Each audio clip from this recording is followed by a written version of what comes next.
White House says it's cautiously optimistic about one in Gaza. The new Hamas proposal calls for a 6-week ceasefire and the release of 700 to 1,000 Palestinian prisoners in exchange for Israeli hostages. Israel said it will send a team to Qatar for the new round of negotiations in the coming days. Chris Livesay is in Jerusalem with more. Chris, good morning.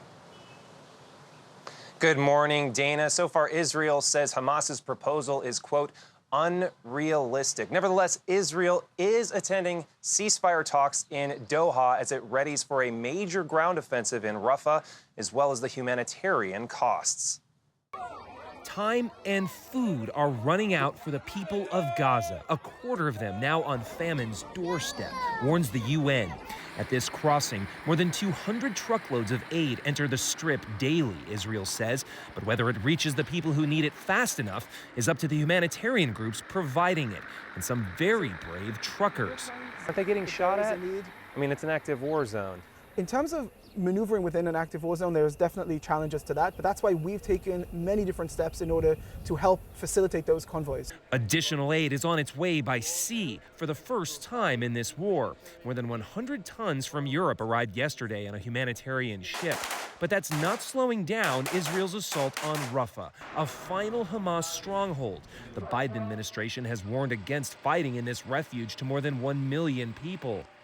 People that Hamas is using as human shields, hiding among them and beneath them in hundreds of miles of tunnels, says Israeli Special Forces Lieutenant Colonel Yoaz Hendel. He knows that we will not kill kids and women and will not bomb any groups of civilians. So you're saying that Hamas is using your own sense of morality against you? Oh, of course. Day by day, by the way, hour by hour.